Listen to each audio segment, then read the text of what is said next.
Here we are, Draft Week 21 Live, presented by Bud Light, and the draft is officially done, which means it's time to sleep's celebrate. coming. It's time to celebrate. Okay. Here we are. We will be celebrating Julie Donaldson and Fred Smoot. And of course, joining us is going to be offensive coordinator Scott Turner to tell us what he makes of the offensive picks. But real quick, before we get to coach, 10 picks, 5 defensive, 4 offensive, and of course special teams, as we did get a long snapper as well. Overall thoughts on how this draft went down? I felt like the coaching staff got everything they was looking for, and they didn't focus on just one room. They didn't focus on just the defensive room or the offensive room. They shared the wealth, and I think they identified some people, and I think the people that identified, they actually waited patiently, and they got the people that identified. Usually that don't happen in a draft. Usually you have your 15, 20 guys you want, but they come up missing on the chart, but I think they patiently got the guys that they wanted. Well, let's see. Why not? Let's bring in right now offensive coordinator Scott Turner to see just what you make of this coach. What is your overall reaction, though, when the draft is finally done? Is this a exhale kind of release kind of a thing? Is it a let's go celebrate and party? What happens? Yeah, I mean, a little bit. The draft, it's a lot of, we say, like, hurry up and wait, you know, because, like, you're waiting for your picks. You know, there's a lot of anticipation of, you know, we have guys identified that we like, so you don't want them to get picked. Maybe you want some other guys to get picked to kind of push your guys to you. And yeah, it's a little bit, it's a 3-day, you know, grind. And so it's over, it's a little bit just kind of relax and, you know, and then be ready for these guys to get in here and get to work with them. Ahead of the draft, I had asked head coach Rivera, I said, how do you make the decision between choosing for that first round pick, the number 19 overall, if you're going to go offense or defense? I said, you got Jack Del Rio in one ear and you got Scott Turner in the other. And you said, whoever takes me out to lunch. So where did you take coach for lunch? Because Jack Del Rio won this one. I didn't hear that one. No, I think, you know, we've done a great job of just kind of really evaluating the players that were available. And you know, coach's philosophy in our personnel department, it's just, let's build this roster to be the best it could possibly be. And, you know, we had some guys that, you know, we maybe liked at that spot and they weren't there. And defensively, I know how they felt about, you know, the linebacker we drafted. So we were able to get him picked and you know, add to the team. I've been watching, I don't watch defensive players, but I've been watching the highlights, man. I'm glad that we got them. Yeah, right about that. Because when I look at y'all picks, I see something that's similar about all of them. I don't think y'all picked any players that I see that peaked out in college. Everybody that I see y'all pick has room to grow, especially when I look at John Bates. He's a player that I look at and I watch his film and I say, he just didn't have the opportunity to mount up 50 catches. But if he had the opportunity, I think he would have had the production. Do you think that y'all drafted players with a lot of production left in there? Yeah, you know, when you look at you know, you look at our guys, we feel like we drafted good football players that have an opportunity to get better. You know, they're guys that have done a lot of really good things on tape, and, you know, their ceiling or their potential hasn't been reached yet, you know, so we'll get them in here, you know, kind of get them into our program and, you know, have them grow, you know, come grow as players with the opportunities that they get. You added speed with Brown, especially on the outside. Was it specifically y'all were looking for speed, or were y'all looking for a combination of speed and size? You know, really both. I mean, you always want speed, you always want size. We were looking for the, you know, the best receiver we could possibly get. The thing about him is not only can he run, he makes the plays on the balls down the field. He can track and locate and make plays down the field, not necessarily where, hey, you get it in his hand and then he makes the plays. He goes and gets it. And that's what, you know, we were looking for a guy like that that's going to be the guy that stretches the field vertically. You know, I think we talked about our offense last year, and that's something that we need to get a lot better at, is getting the ball pushed down the field. And, you know, he's going to be a guy that's going to help us do that. How do you think, a lot of these guys we talk to, they all say, you know, they feel like they're good character guys. And I know, you know, the culture is really big that you fit into here. When all is equal, how do you kind of factor that part in? How do you evaluate that aspect of a player? You know, you always try to look into what type of people they are, both their character on the field, but then also just the football character, you know, guys that have dealt with adversity, whether it's during a game or maybe over the course of a season, and how they respond. You know, the NFL is a lot different than college sometimes. A lot of these guys come from programs where they don't, and not all of our picks, but where they lose, you know, maybe 1 or 2 games a year. Well, you know, you can be, I mean, we were 7-9, we made the playoffs. You can be 12-4 and you have one of the best records in the league. Well, that's 4 games you lost. And, you know, coming back from a loss after a tough Sunday, it's stuff that, you know, guys aren't necessarily used to. So guys that have responded well from adversity, those are the guys you want, you know, that are going to stay even keeled and be able to, you know, respond and play well. All right, Coach Scott Turner, you have some weapons added to your offense. Looking forward to seeing how you plug and play them in, and as well, a little extra depth on the offensive line. So we're excited to be able to see how that goes with Sam Cosmi. I know there's probably going to be a little bit of a celebration and some relaxation coming up. You know, you got some guys to work in, so I know this team's always hard at work. But thank you for taking some time out and joining us. And when we do come back here on Draft Week 21 Live presented by Bud Light, we're going to have the head coach, Ron Rivera, joining us with his assessment overall on how he feels Washington did in the 21 draft. Keep it right here. We are presented by Bud Light, Draft Week 21 Live. Get your ice cold Bud Light, Bud Light. Seltzer, hip. Even though you can't go to the game, doesn't mean the game can't be brought to you now, hip. Just go to budlight.com/delivery. Budlight.com/delivery. Hey, Bud Light. How many? You can celebrate your lottery win lots and lots of ways. But the very best way to play is responsibly. See how to play within your limits at mdlottery.com/playresponsibly. The Maryland Lottery supports Problem Gambling Awareness Month. The modern world is a digital world. At home, at work, or on the go. We rely on data every day. Losing it can result in lost family photos, lost business, or even a lost job. Want to avoid these problems? You need cyber protection, where backup and cybersecurity meet. Only Acronis offers backup solutions that also stop ransomware before your files are damaged. It's easy, efficient, and secure cyber protection for all your data. Try Acronis free for 30 days. Go to acronis.com today for modern cyber protection. At Inova, COVID-19 testing of all patients having a procedure or surgery, continuous training of our team members, and thorough cleaning of our facilities are just some of the many ways we work to keep you safe. You're safe at Inova. DC has a home for the greatest hits of all time. That would be Michael Jackson for me. DC's greatest hits. Madonna. Billy Idol. Live here. Cyndi Lauper. Bon Jovi. 94.7. Blondie. The Eagles. The Drive.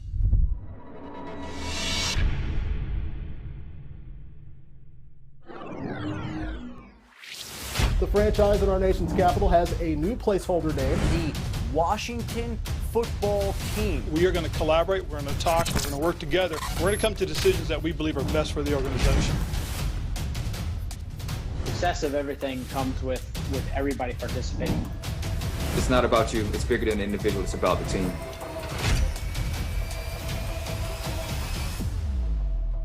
What does it mean for you to be part of this new era in Washington? For me, first of all, it's personal. What we're actually doing is much more than a new name. A new way of engaging with the world. It's going to inform the way we embed in the community, the way we engage with fans. It should have a sense of familiarity, and it should be strong. Just because coming with the rebrand, it's got to be like a strong, passionate, they can get behind it real quick.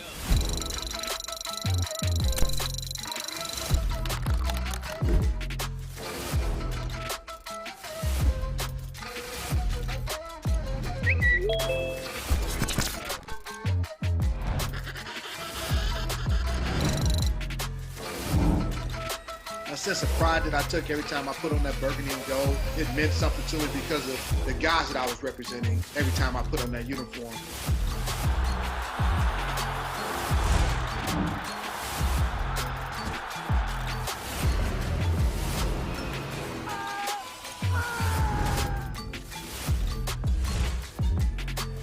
To the 5, diving for the end zone. Touchdown! Oh. Touchdown, Washington!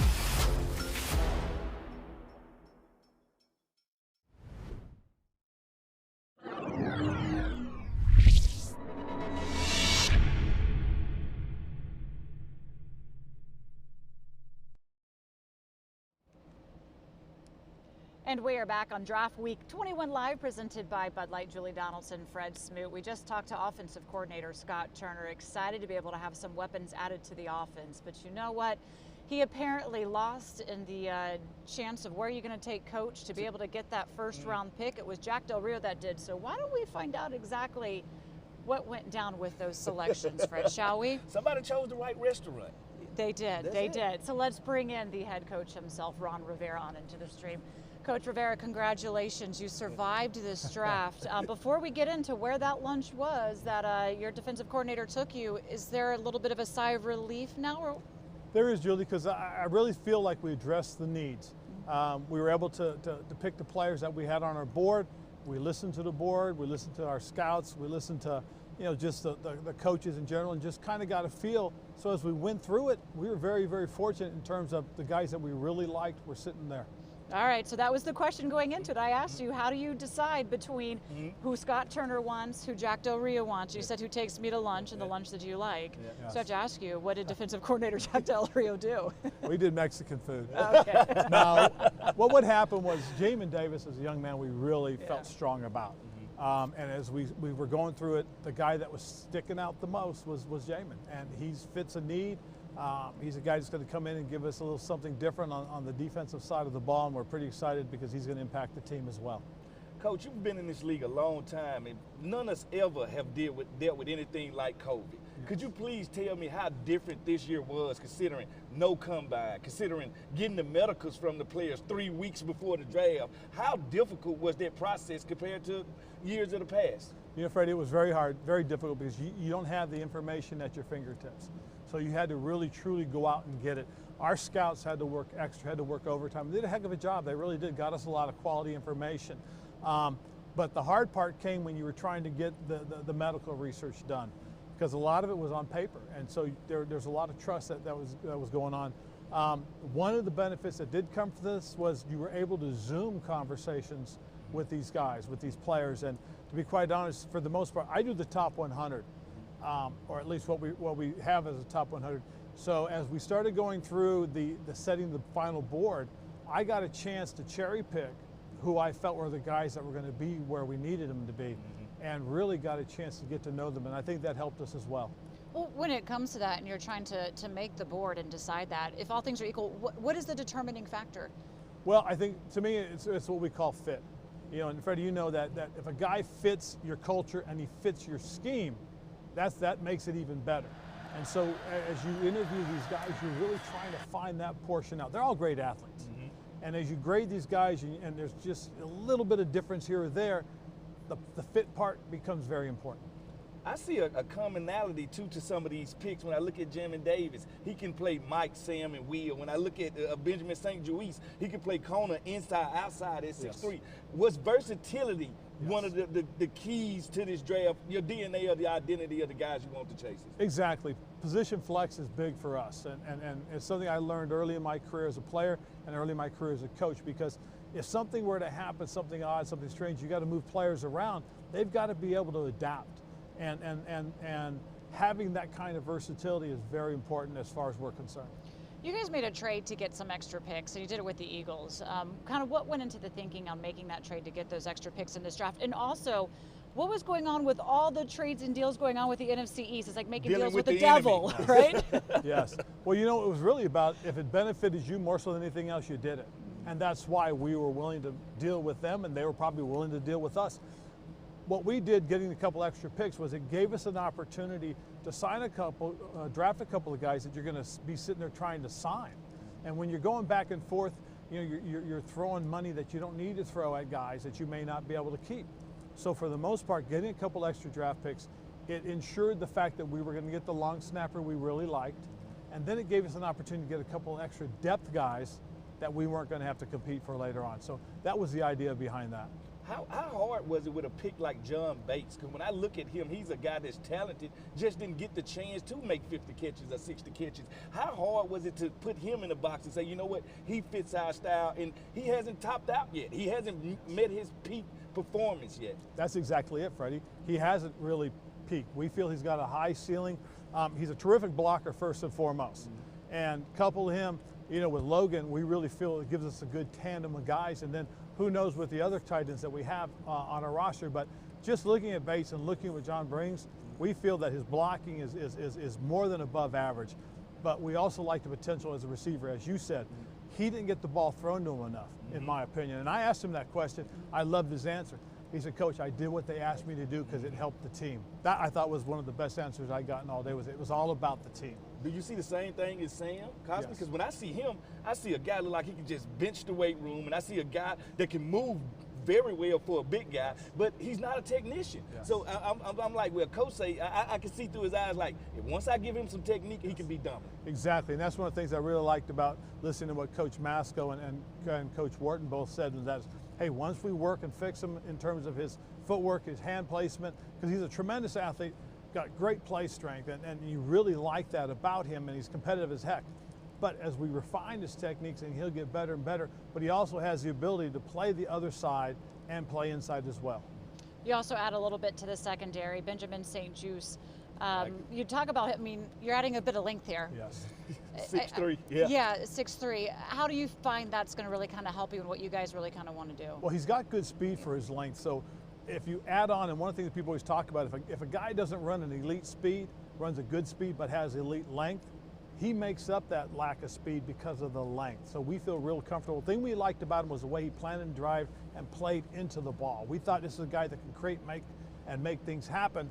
So again, we can protect him in certain situations, and in other situations, we can put him in an ideal position to make plays. So we feel real comfortable with him. Coach, I love late round draft picks. I loved them when I was in the locker room because they come in with this built-in chip on their shoulder. Yes. And I had a chance to interview William Bradley King and Shaka Toney. And as much as they was, how should I say, excited, that you could tell in there how they was talking, they was mad because they feel like they were supposed to go higher. I seen you go D-line with the last couple of picks. What do you feel these guys are bringing to the table? Well, we feel that these are guys, again, like you said, going to have a big chip on them. But again, these are guys that are explosive off the ball, that were guys that force things to happen from the edge. One of the toughest things for us in free agency was to attract guys to come here because of our two edge players. We didn't get the guys that we were kind of hoping in free agency, so we figured we needed to pick a couple of them to have them come be part of what we're trying to do as far as our outside rushers. Let me ask you about Derek Forrest as well. It comes from a family of 12 kids, by the way. 12. I thought that was fascinating. I'm like, what is dinner like around your family? Shared. But the thing that he said he really prides himself on is his film study. He says it helps him play faster, that helps him know where to line up and where he wants to be. He played all 4 years at Cincinnati, and he said, you know what? I go, what are you getting in? What are you getting in you? He said, I'm a great leader. That's exactly what we've heard. I mean, everything we got out of them, as far as he was concerned, was positive. And in terms of leadership role, a veteran guy that stayed, that helped bring along the other guys. So we expect a guy to come in, compete right away, be part of what exactly we're trying to build. Plus, he's got special teams value. He's a core guy that can play all four.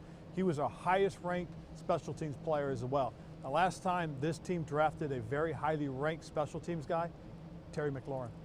So again, we feel very comfortable with this pick. Speaking of Terry McLaurin, De'Ami Brown selected in the 3rd round overall, and talk about somebody with a chip on his shoulder. When I chatted with him, he was a little bit ticked off because he thought he should go higher. Yeah. And he said, you know what? And I said, well, what do you feel that you need to do to try and improve? He said, I don't prove to everybody else, but I want to prove it to myself that I belong at this level. Yeah. And I said, we don't sleep on 3rd round picks. We celebrate them. Yeah. Antonio Gibson, Terry McLaurin.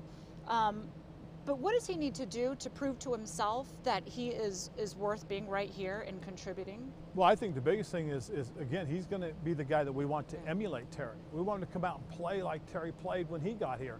Have that chip on your shoulder. Be an explosive, dynamic guy, because his vertical stretch ability is really going to play big for us.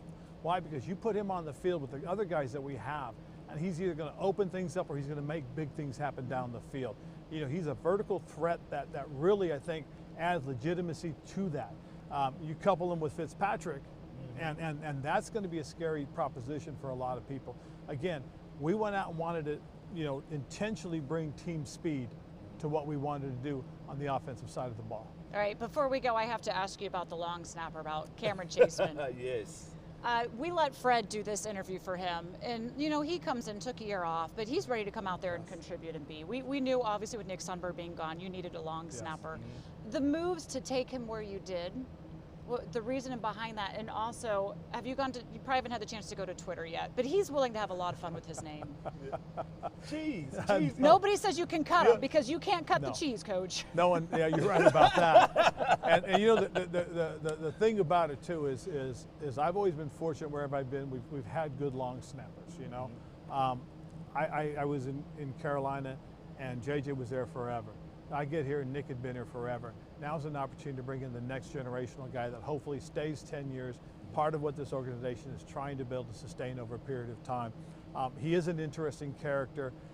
He's a guy that was our #1 ranked guy. That's why we did what we did. We felt if we can get this guy in the 6th round, This will be the guy that could be a generational player that stays a generation. He stays for 10 years.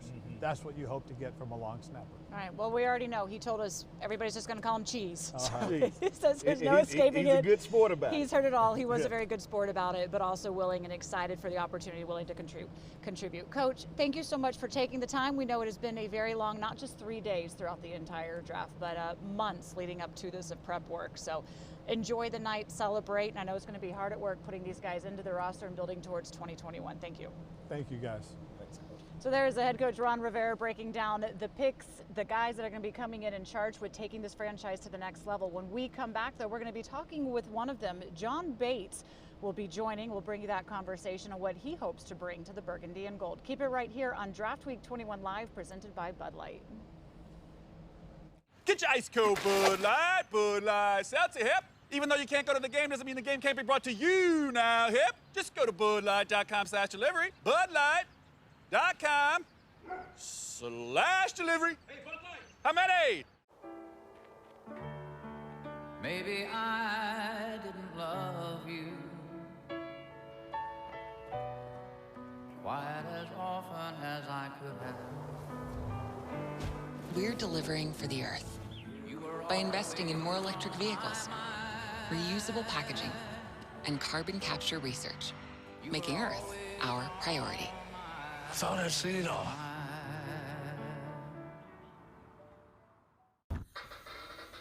When was the last time you experienced something different?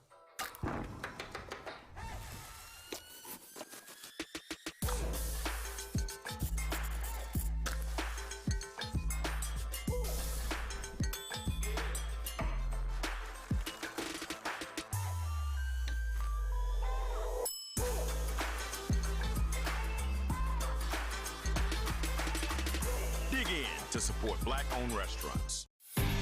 DC has a home for the greatest hits of all time. That would be Michael Jackson for me. DC's greatest hits. Madonna. Billy Idol. Live here. Cyndi Lauper. Bon Jovi. 94.7. Blondie. The Eagles. The Drive.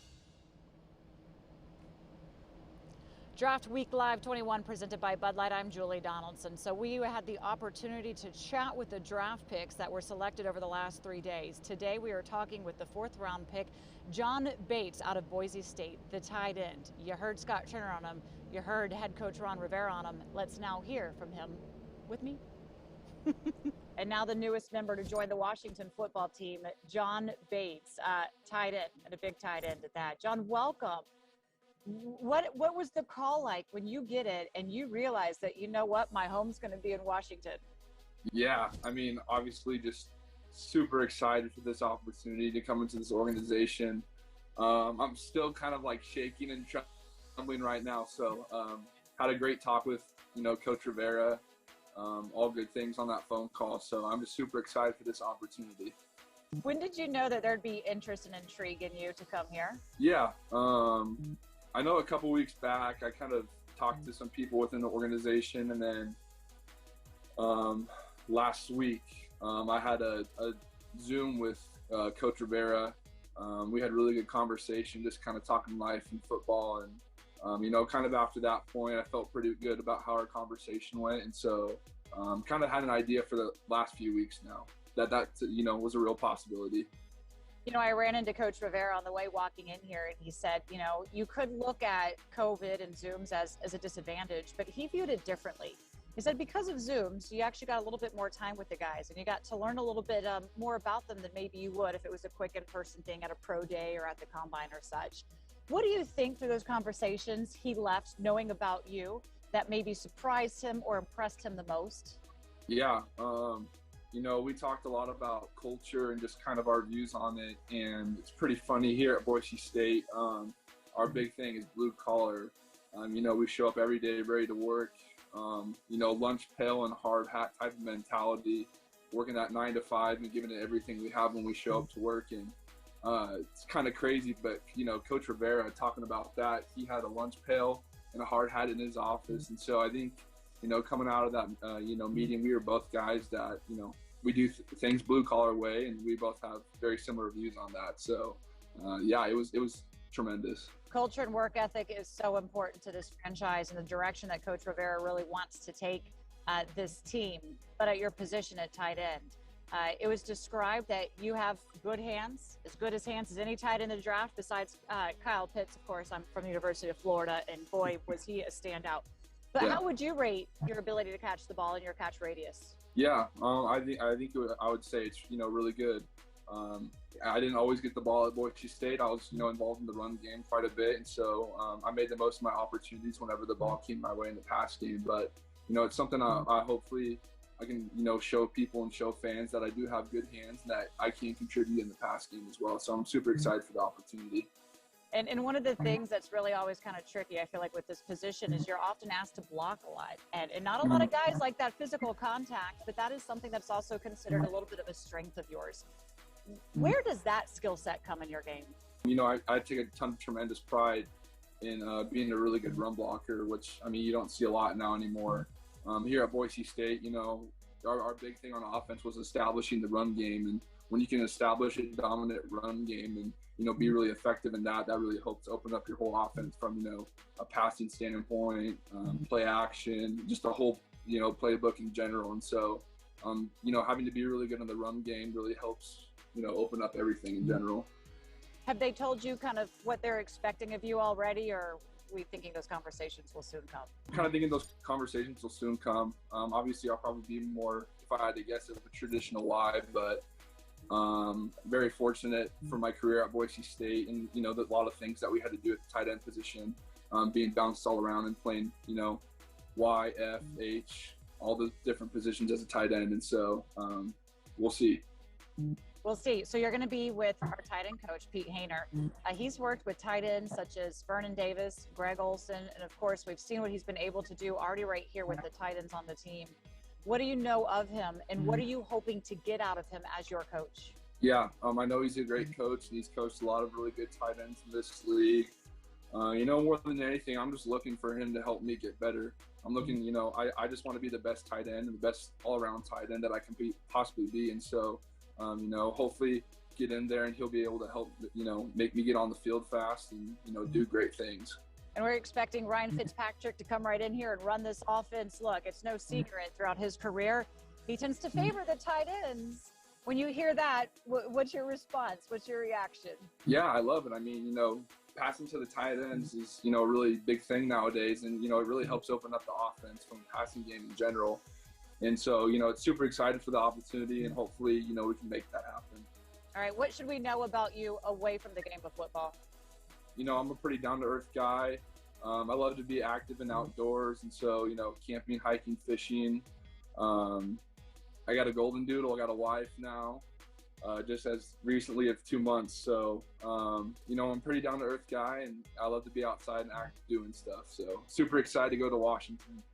This area will be able to give you plenty of that. There's lots of places to go hiking and fishing. And congratulations, by the way. I'm sure it's going to be a good family celebration tonight. As we close here, give a message to the fans of the Washington football team. I'm super excited to join this organization. I think Coach Rivera and just what he's been able to do throughout, the course of his path, he's done great things. And so, I'm going to go in there and give everything that I got and contribute whatever way possible to help this team win, as many games. So I'm super excited and grateful for the opportunity. I can't wait to get to work. All right, John Bates, welcome, the newest member of the Burgundy and Gold. Can't wait to see you on the field with the team and what you're going to bring in 2021. Congratulations. Enjoy this moment. Thank you so much. I appreciate it.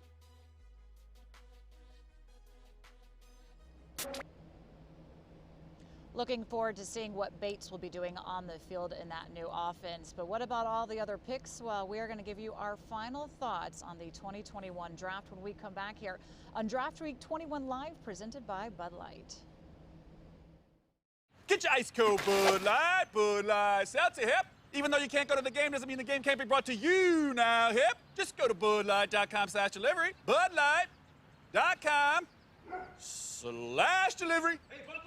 How many? When was the last time you experienced something different?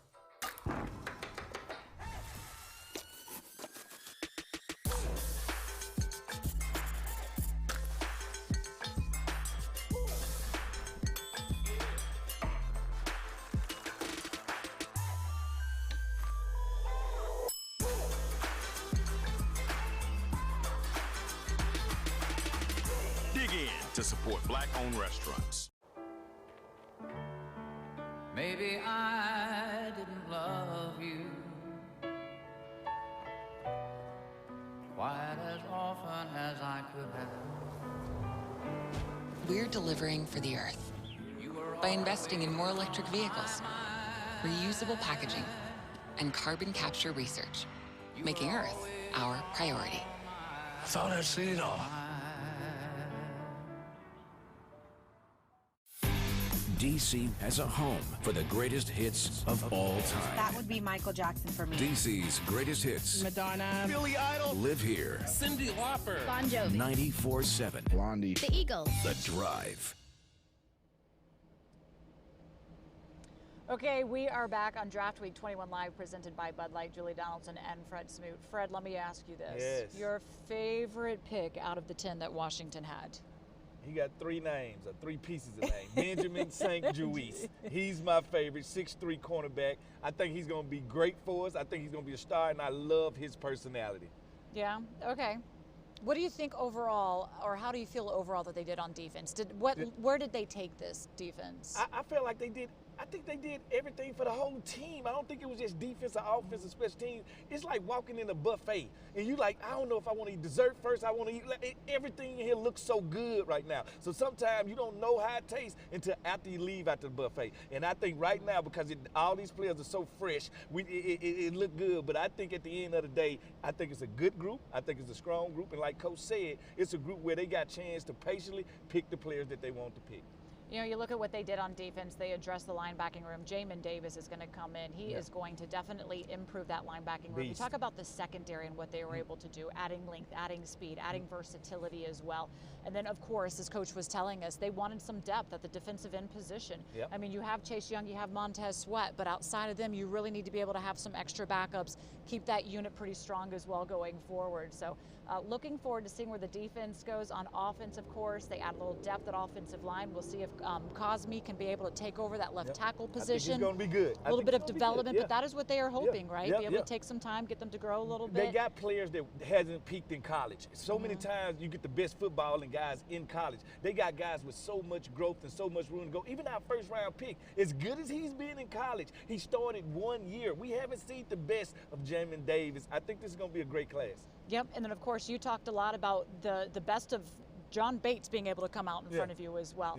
De'Ami Brown coming in, and of course Scott Turner was really excited about Dax Milne. So he was kind of surprised that he was still there. He was a walk-on at BYU, but really kind of did some impressive work when he was there. And again, some of the best days are ahead of him. So with some good coaching, they are expecting this class to be a very good contributor to them in the upcoming season. Of course, the expectations are high. And how many guys did you talk to that I talked to that said, what do you want to be able to do here? And they all said the word Super Bowl. Yeah, like this is what these guys are about. I think Coach they search for a certain type of guy. And I think all these guys fit the same mold. Very hungry, very grounded guys, very smart, very intellectual. We have like 2 or 3 guys that speak 3 different languages. Like, these guys are very intelligent. So I think they bring the intelligence, and now Coach gets to mold them the way he wants to.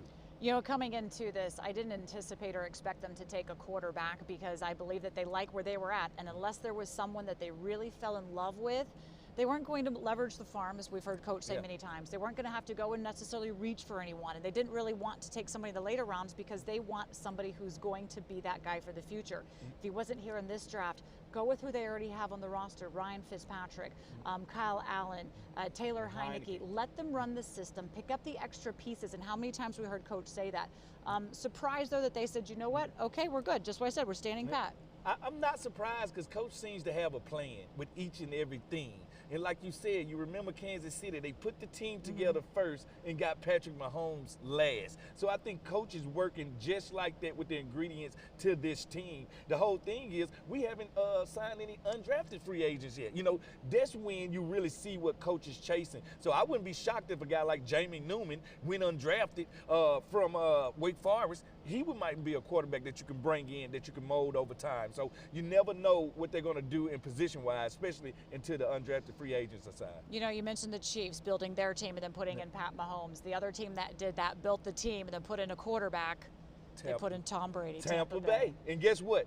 It's the team worked. that played Tampa Bay the toughest last year lives and resides right here. You can hang your hat on that? You think that's okay? Yes, I can. Yes, because guess what they did? As a group of youngsters, they took on Tom Terrific, the juggernaut, the GOAT, and they took him on and they pressed him 4 quarters without even knowing how to win yet.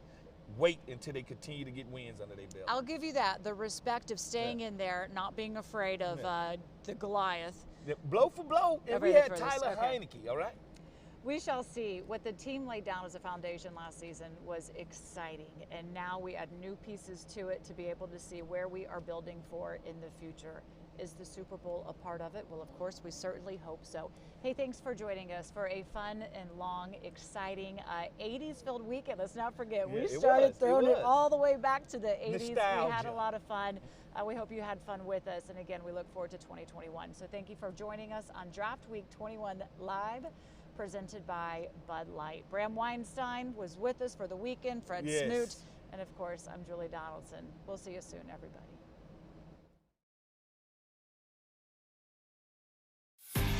DC as a home for the greatest hits of all time. That would be Michael Jackson for me. DC's greatest hits. Madonna. Billy Idol. Live here. Cindy Lauper. Bon Jovi. 94.7. Blondie. The Eagles. The Drive. There's no better place to bet the NHL than on FanDuel Sportsbook. It's easy to find your bet and lock it in just a few simple taps. And on FanDuel, the action doesn't stop when the puck drops. With in-game betting, you can bet live games with updated odds right through the final horn. And when you're ready to cash out, you can get your winnings in as little as 24 hours. Join FanDuel Sportsbook today to place your first bet risk-free and get up to $1,000 back if you don't win. FanDuel, more ways to win. The landscape has changed, and not for the last time.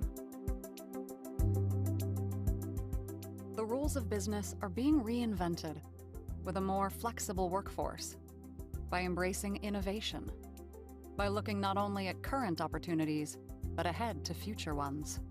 Resilience is the ability to pivot again and again for whatever happens next. People who know BDO. DC as a home for the greatest hits of all time. That would be Michael Jackson for me. DC's greatest hits. Madonna. Billy Idol. Live here. Cindy Lauper. Bon Jovi. 94.7. Blondie. The Eagles. The Drive.